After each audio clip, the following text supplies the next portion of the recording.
Bueno, vamos a hablar de este tema porque está Gisela Beritier, que es licenciada en Economía, ya en comunicación con nosotros. Gisela, ¿cómo va? Buen día. Hola Gonzalo, ¿cómo estás? ¿Cómo están? Buen día. Bien, muchísimas gracias por atendernos. Bueno, en principio, ¿cómo viste al flamante ministro de Economía y su discurso de ayer? Bueno, en realidad yo creo que él siguió con la línea política de los primeros lineamientos que dio en el discurso Alberto Fernández, partiendo de una situación en la cual justamente buscan hacer todo lo contrario a lo que hacía el otro gobierno. Ajá. De hecho, hablaron de que el ajuste brutal agudizaría más la recesión, es decir, fuertes diferencias con respecto a lo que se venía implementando y con la postura de que la única manera de pagar la deuda es reactivando la economía. Con lo cual acá el tema es cómo van a hacer para reactivar esta economía. Todavía no se ha manifestado el plan económico, ¿no? De hecho, Guzmán hablaba de un proceso de desarrollo sostenible, con seriedad y sin crecer. Una frase clara también de cómo van a implementar la economía es que cuando habla de este crecimiento dice que tiene que ser con seriedad y sin creer en dogmas, un poco haciendo referencia a esto de que la única manera de hacer, digamos, de hacer que la Argentina salga para adelante era ajustando el gasto fiscal, y esto, digamos, más allá de que haya una tremenda recesión, el hecho de poder tapar el agujero negro del Estado haría que se crezca, ¿no? Justamente lo que están planteando es más pragmatismo a la hora de realizar política económica que tanta cuestión con respecto a la academia, ¿no? Claro. El tema es, bueno, cómo se van a implementar acá las medidas estas para poder reactivar la economía. Claro, ese sería un eje. Claro, el mismo Guzmán dice: nos enfrentamos al problema de ciertas restricciones, ¿no? Incluso desde la vía del financiamiento, que no existe. Claro, porque si uno ve cuáles van a ser cuando uno analiza cuáles son las distintas fuentes para poder financiar el gasto público, por un lado, bueno, tenemos el tema del endeudamiento, que no solamente está cerrado, sino que además tenemos que negociar la deuda con los acreedores. Cuando vemos el tema de la emisión monetaria, Guzmán se manifestó en contra de la emisión monetaria por un efecto desestabilizante.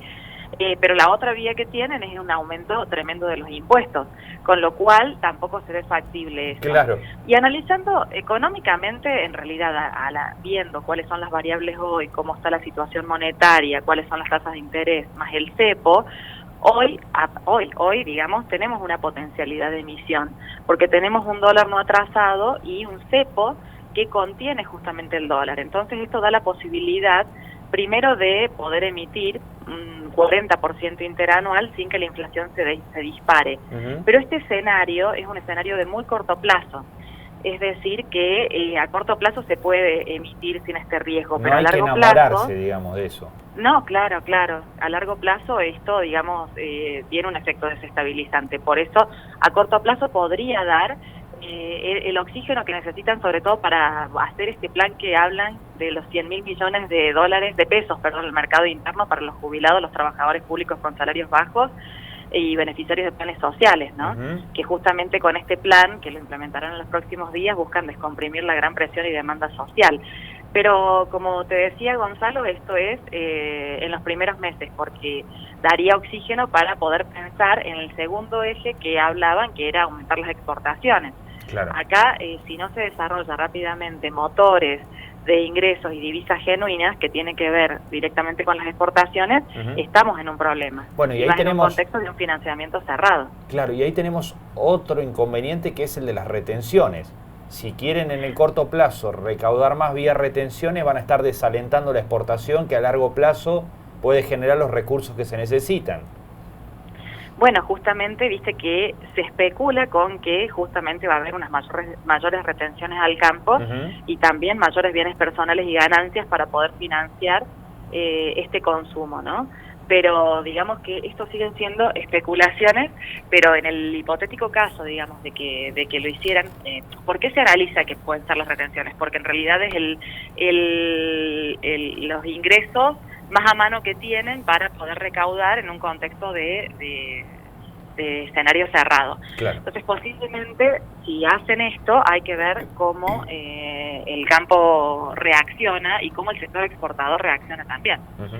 Justamente no sería la vía. Lo que sí, cuando uno trata de analizar y ver a qué tipo de exportaciones apuntan, por lo menos en el corto plazo, la Unión Industrial y diferentes fuentes económicas estiman que tendría el sector petrolero, el sector de Vaca Muerta, una capacidad de exportación de los 40.000 millones de dólares, por lo que se estima que esas exportaciones en un primer momento puedan llegar a venir del petróleo. Claro. Y luego reactivar el resto de los motores económicos, donde si vemos los esbozos de los lineamientos que se dio en el discurso, hablan de poder adaptar la estructura productiva a la reconversión tecnológica, ¿no? Entonces calculo que con esta estrategia buscarán aumentar los motores de exportación, haciendo que nuestra estructura productiva se modernice. Claro. Gisela, buen día. Javier te saluda.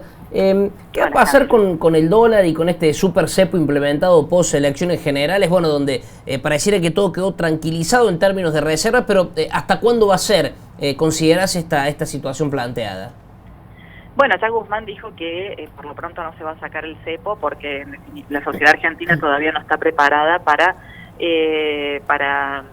tranquila, o sea, no está tranquila en ese sentido. Justamente dice hay que esperar a que la sociedad se tranquilice, ¿no? Con lo cual esto lo que está mostrando es que para poder realizar las medidas económicas que quieren, esto tiene que ver con una baja en la tasa de interés para poder promover el crédito y la inversión.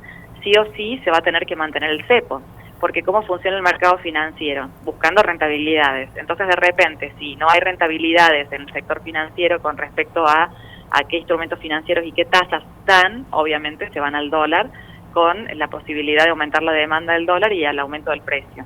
Como esta situación no va a ser posible en el mercado oficial, sí posiblemente se profundice la brecha cambiaria, es decir, el dólar oficial va a tener el valor fijado por el Banco Central, pero van a existir los otros dólares, que son el dólar bolsa, el dólar MEP, y el dólar blue, en los cuales se vea otro precio del dólar y se profundice esta brecha cambiaria. María Fernanda te saluda, buen día. Hola, Fernanda. Al consumidor final, digamos, en materia de precios al consumidor, ¿qué crees que pueda pasar con la quita del IVA a los alimentos de primera necesidad, con los planes ahora 12, ahora 18, en esto que decías antes de inyectar estos 1.000 millones al mercado interno?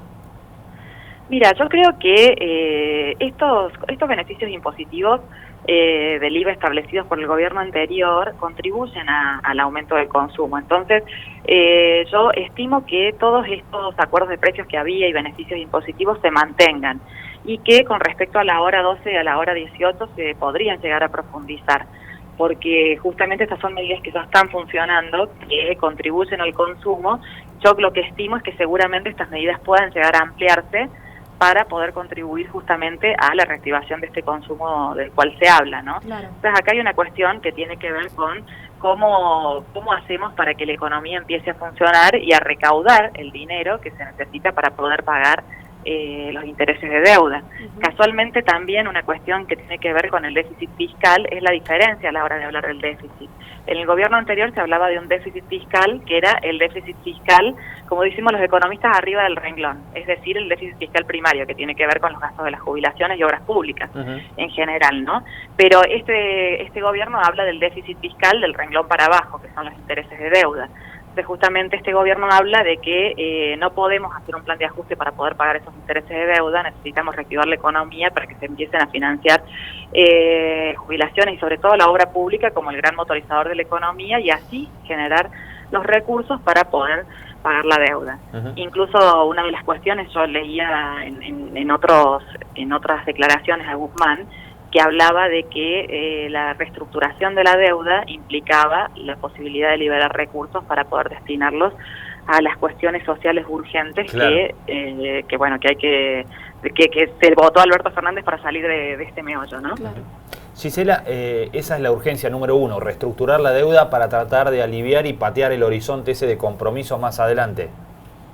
Exactamente, reestructurar la deuda, pero esto no se va a lograr sin lo que se habló del pacto social, ¿no? Claro. Incluso en el discurso Alberto Fernández hablaba de institucionalizar este Consejo Económico y Social para el Desarrollo para poder empezar a diseñar las políticas de largo plazo del modelo de país o de empezar a consensar el modelo de desarrollo del país que hasta ahora ningún gobierno ha podido, ¿no? Entonces justamente, en definitiva sería, por un lado, para reactivar la economía, poder lograr este consenso social que implica que todo el mundo congele sus expectativas, ¿no? Claro. Si el sector empresario pensaba en tratar de ganar aunque sea una coma, tratar de resignar eso. Si el sector gremial esperaba también, tratar de resignar eso y decidir sentar las bases para lo que sería un plan de desarrollo, un consejo económico y social para el desarrollo, para poder justamente decidir qué va a ser del país en los próximos 10 años. Todo esto no va a ser posible si no tenemos un sector externo futuro que nos financie, y para eso se está planteando toda esta reestructuración, que dicho sea de paso, ya se está teniendo conversaciones con los distintos acreedores, ya hay borradores circulando sobre cómo reperfilar y cómo reestructurar los distintos títulos de deuda, con lo cual los acreedores están descontando, digamos, ya tienen en sus manos borradores. Por eso tampoco hemos visto que el mercado se haya vuelto tan loco en esa asunción, ¿no? Claro. Que si hubieran tenido mayor incertidumbre, sí hubiéramos tenido una situación más caótica en los mercados financieros. Sí, será la última. Las formas también son importantes. ¿Cómo lo viste al ministro? En cuanto a lo que transmite, ¿no? Claro, no, es un tipo que académicamente es muy, muy sólido. Está por verse cómo puede llegar a ser en la gestión. Claro. Yo creo que si hay un equipo que lo acompañe, escuchaba el otro día comentarios en los distintos ámbitos que decían, lo que pasa es que el ministro de Economía va a ser Alberto Fernández, en definitiva. Entonces, el ministro sí, sólidamente y académicamente es muy sólido. Quien ha leído a Stiglitz y quien ha leído sus papers, uno ve que tienen no solamente el estudio del conocimiento de lo que es la Argentina, sino además conocimiento de lo que ha pasado con las deudas reestructuradas en todos los lugares del mundo, con lo cual creo que desde el punto de vista del conocimiento del país y de lo que ha pasado en otros lados, eso puede ser muy útil. Hay que ver cómo se sienta en la mesa con los pesos pesados y puede lograr que toda esta cuestión se renegocie, pero como les decía, en los distintos ámbitos lo que se comenta es que en realidad el ministro de Economía va a ser Alberto Fernández y Guzmán va a acompañar. Claro. Bueno, y después puesto en una realidad que es tal vez extremadamente particular como la de la Argentina, ¿no? En donde por ahí los manuales se queman todos. Exactamente, ya lo decían diferentes premios Nobel, que hay países de Oriente, de Occidente y Argentina y Japón como los ejemplos de los países que no entran en ningún manual. Claro. ¿No? Entonces, justamente hasta el mismo Fondo Monetario Internacional reconoce que se le quemó todos los papeles con respecto a Argentina y con los planes de estabilización que quisieron implementar. Con lo cual, ahí Guzmán hablaba de un fondo monetario que sea más inclusivo, pero eso, el Fondo Monetario nunca fue creado con esos fines. Claro. O sea que nunca se va a llegar a eso tampoco. Está muy bien. Gisela, te agradecemos mucho estos minutos, ha sido muy amable. No, muchas gracias a ustedes, que tengan un lindo día. Igualmente, gracias.